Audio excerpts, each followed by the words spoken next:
Olá, muito bom dia para você, telespectador da Band. No ar mais um Boca no Trombone. Você já sabe, aqui encontra todos os domingos a sua dose semanal de informação sobre serviço público, aposentadoria, direitos da Previdência, dentre outros tantos assuntos. Representando os transportadores de carga seca do nosso estado e também sempre ligado no cenário político nacional, vamos conversar com o presidente do Cinecarga, Paulo Roberto Barque. E para fechar a nossa lista de convidados de hoje, temos a participação das faculdades Mário Quintana. O professor Alex Caiel da Silva traz algumas informações bem interessantes sobre as temáticas da administração, empreendedorismo, dentre outros temas. Esses são os convidados de hoje. Antes de começarmos a conversa, vamos colocar a Justiça em Foco.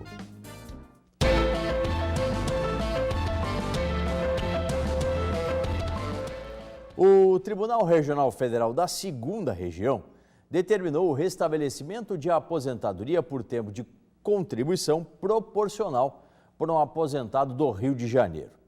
Depois de uma auditoria interna, o INSS constatou irregularidade no vínculo de um trabalhador que laborou menos tempo que o declarado. Assim, o INSS suspendeu a aposentadoria integral por afronta à legalidade e por comprometimento ao sistema previdenciário. Quando o caso passou para a Justiça, o TRF2 entendeu que o ato do INSS foi excessivo, porque mesmo desconsiderando o período diferente de trabalho em comparação com a declaração, o trabalhador poderia se aposentar por tempo de serviço com redução proporcional no valor do seu salário. Andou bem a Justiça Federal com a concessão do benefício ao segurado. O INSS não deve conceder pedido indevido, mas é real o dever da concessão da aposentadoria quando todos os requisitos necessários são atingidos. Dito isso, vamos responder as questões de vocês, nossos telespectadores. Se você que está em casa tem alguma questão sobre aposentadoria, benefícios previdenciários e aí por diante, envie para a gente pela mensagem de texto aqui do nosso celular, que é o 51 9959 2042. Vamos responder as questões. Vem uma lá de Santa Maria, lá do centro do estado, o Paulo, meu tocaio. Gostaria de saber o tempo e a idade para me aposentar. Estou com parcelamento de um tempo que não paguei ao INSS como autônomo. Bom, Paulo, o tempo hoje para o segurado homem aposentar-se por tempo de contribuição junto ao INSS é de 35 anos de contribuição. Esse é o único requisito exigido pela legislação previdenciária. Você cita que tem um tempo, né, que está ainda em parcelamento, o pagamento das contribuições da época de autônomo estão sendo feitas por ti. Então, esse período, ele somente vai poder ser contabilizado em teu favor, somente vai constar no Cadastro Nacional de Informações Sociais do INSS para que tu venha requisitar a tua aposentadoria após finalizar esse pagamento, né? Após a última parcela paga. Então, tu atingindo aí os 35 anos de contribuição, não falaste dentro da pergunta aqui quanto tempo tu tens, mas atingindo aos 35 anos de contribuição, tu pode pedir o benefício. Outra questão, o Joel de Camaquã. Posso juntar tempo rural no meu tempo de serviço? Possuo talão modelo 15. Também tenho tempo em carteira de trabalho assinada. Hoje sou concursado público. Pois é, Joel, aí você deve trabalhar na prefeitura de Camaquã, eu suponho. Sim, é possível tanto a averbação do tempo de trabalho rural, quanto o tempo de trabalho como segurado empregado, aquele que você tem carteira assinada. Esse do segurado empregado ele é mais fácil, né? Você vai no INSS, vai pedir uma CTC, uma certidão de tempo de contribuição, e para juntar, agregar o tempo trabalhado numa empresa privada, com contribuições ao INSS, basta que você leve as carteiras de trabalho para que se consiga juntar esse tempo no seu tempo de contribuição lá da CTC do INSS, a certidão de tempo de contribuição. Porém, o tempo rural, você vai ter que efetivar 2 procedimentos. Primeiro, comprovar esse tempo. Como que se comprova? O talão, modelo 15, é um dos documentos. Então, para cada ano que você quer comprovar, você tem que levar uma nota fiscal, um talão modelo 15 por ano, para você contabilizar aquele ano para a contagem de tempo de contribuição. Mas tem um detalhe aqui que é importantíssimo. Para fins de serviço público, para a contagem desse tempo rural, para a aposentadoria de servidor público, será necessário a contribuição previdenciária de todos os meses que você deseja juntar no concurso público. Essa é a principal diferença no que tange a tempo rural, porque para o INSS não precisa contribuição, basta comprovar com a documentação. No serviço público, você precisa, além da documentação, pagar as contribuições mensais, considerando o seu salário hoje como serviço público. Aí junta essa documentação, emite a CTC, a certidão de tempo de contribuição, e junta no regime próprio lá da Prefeitura de Camaquã. Tá bom, Joel? Bom, já anunciei aqui os nossos convidados. Quem está com a gente na manhã desse domingo é o presidente Paulo Barque, presidente do Sinecarga. Presidente Paulo Barque, suas impressões sobre o cenário político. Muito se ouve, muito se fez, né? Muito se grampeou, inclusive nas últimas semanas. A gente quer ouvir um pouquinho do Sinecarga, da UGT, sobre essa situação no Brasil. O que a gente pode dar como horizonte? Como que o desenrolar dessa situação vai poder ser feito? Se efetivamente o Supremo Tribunal Federal vai tomar para si essa decisão, se isso vai ficar ainda na 13ª Vara Federal lá de Curitiba, com o juiz Sérgio Moro. Enfim, qual é a previsão tanto do Sinecarga quanto da UGT? Obrigado por estar com a gente, um bom dia. Bom dia, Paulo André, bom dia, Kael, bom dia especial aos nossos telespectadores do nosso querido Boca. Doutor Paulo André, o cenário hoje não é nada bom, não é nada bom. E nós aqui sempre tentamos não ser uma atitude derrotista para os nossos telespectadores, mas a preocupação é muito grande, com o futuro do nosso país, com o futuro da nossa sociedade, dos nossos brasileiros, de nós brasileiros. Não é bom para o governo, não é bom para a sociedade o que está acontecendo. Reputo aqui, doutor Paulo André, sem falar de A, B e C, de partido A, B e C, nada disso. Nós tivemos uma reunião muito específica sobre como a UGT se pronunciar nesse momento agora, e principalmente a UGT estadual, porque ela é a nível nacional, central, mas é respeitada a opinião dos estados. Nós estamos debatendo ainda o que nós podemos ajudar, mas, acima de tudo, o que nós temos firmando nós temos que achar formas de defender as instituições. De jeito nenhum nós podemos aceitar um ataque às instituições. Sim. Principalmente a justiça. Ela pode ser falha, ela pode ser até às vezes demorada e falha. Claro. Mas tem as outras instâncias para isso. Então, não podemos desacreditar na justiça. É a nossa porta de salvação. Até porque, né, presidente, o processo, como diz o nome, é uma concatenação de atos. Ele não se exaure, ele não termina num ato só. Exatamente. Então, é como o presidente cita. Se numa esfera, se numa instância, a decisão ela não foi favorável, você tem a via do recurso para poder reverter isso. Com certeza. E no Brasil é defendido todas as instâncias. Tu tem direito, qualquer parte que perca, o doutor Paulo André sabe muito melhor que milita no meio jurídico, mas qualquer parte que perca uma das fases, tem a outra fase para se recorrer, né? Tem um acordo para fazer ainda, seja de qualquer forma, mas nós não podemos perder de vista a defesa das instituições, porque instituições fortes vão deixar o país forte, vão deixar a sociedade brasileira acreditando que existe uma salvação.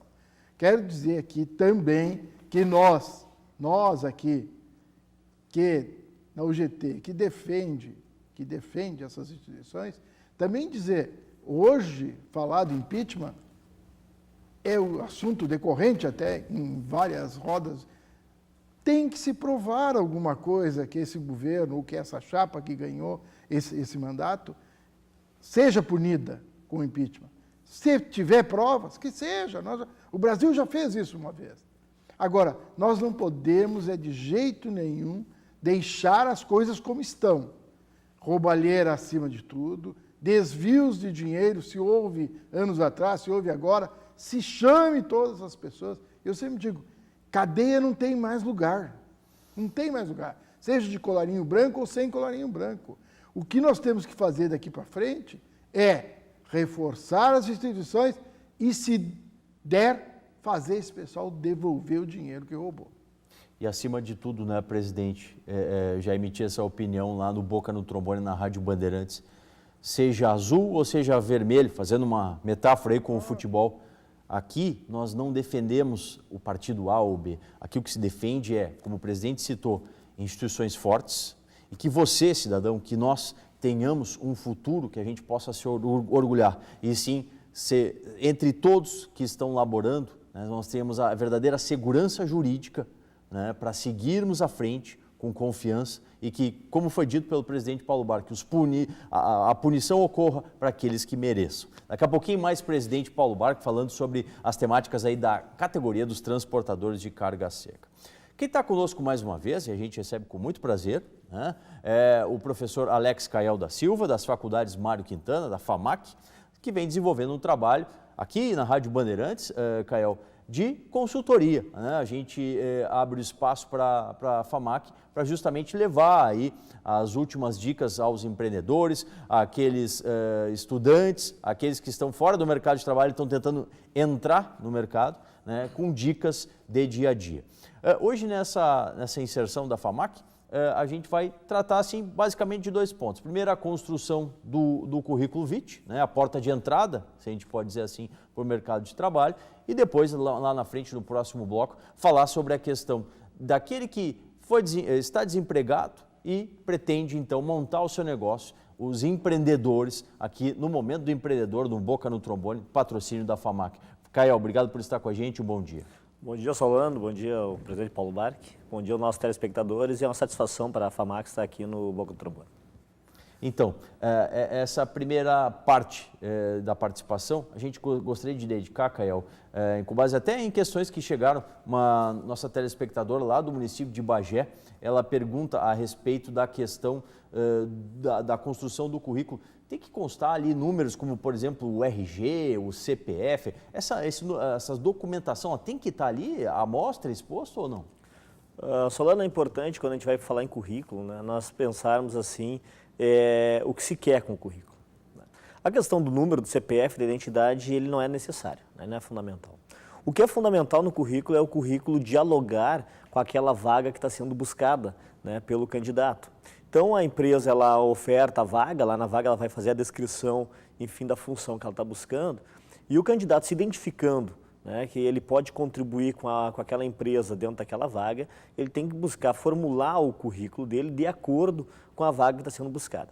É muito importante hoje, né, no momento que nós vivemos, que é um momento de muita dinâmica, onde as organizações e as pessoas não têm mais tempo a perder, né, tudo muito corrido, que o currículo ele esteja adequado a isso. Então, a gente sempre orienta, né, que é o que o mercado hoje busca, currículos que sejam objetivos. Né? Então, nós não podemos ter um currículo extenso, tem que ter um currículo ali, 1 página, 2 páginas, exagerando, né, no currículo, e que a gente disponha no currículo as nossas experiências e a formação que nós temos que dizem respeito à vaga.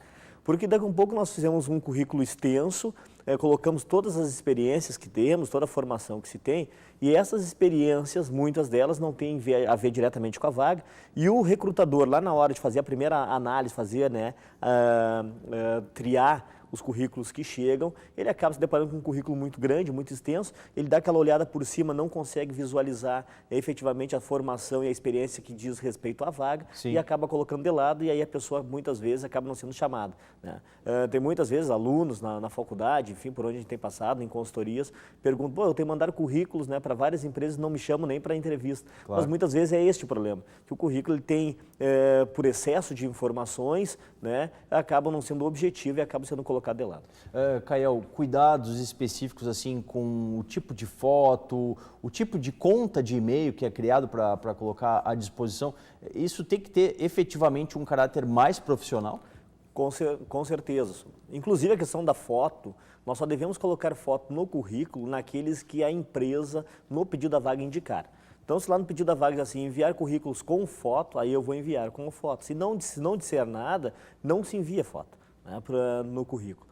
E a foto também que faça o diálogo com a vaga. Se eu estou buscando uma vaga de secretário para uma instituição, né, bom, eu tenho que mandar uma foto que mais ou menos ela diga respeito a isso. Não posso mandar lá eu, daqui a pouco, lá numa plancha de surf na praia, né, porque lá seria para outra coisa. Daqui a pouco para trabalhar numa loja, né, que venda materiais de surf seria bacana. Agora, para trabalhar como secretária ou secretária, enfim, numa instituição, não. Então, a gente também tem que ter esses cuidados. A questão da conta do e-mail também é fundamental. Né? Muitas vezes a gente manda e já recebemos currículos assim, né, lá dizendo assim, por exemplo, Caialzinho, né, 2015 e tal, né, arroba. Isso muitas vezes ele traz uma impressão que talvez que não seja positiva para o candidato. Sim. E também pode acarretar, ocasionar que o currículo aí seja colocado de lado, né, e o outro currículo que dialogue melhor seja mais favorecido.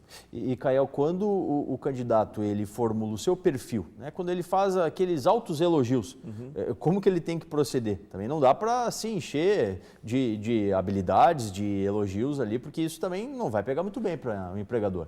Tem que colocar o que é verdade. Né? Tem que colocar o que é verdade. Não adianta colocar um monte de adjetivos, né, positivos no currículo e pode, porventura, inclusive, servir a ser contratado, mas isso não vai garantir depois que dê continuidade ao trabalho da organização. Porque lá, aqueles adjetivos que foram colocados e se eu fui contratado por eles, eu vou ter que dar conta, né, dessas atividades dentro da organização. E aí tem o tempo de contrato, né, que nós temos nessa relação de trabalho, que é exatamente para verificar se aquilo que foi dito, se aquilo que foi informado, se concretiza, se operacionaliza, né, na prática.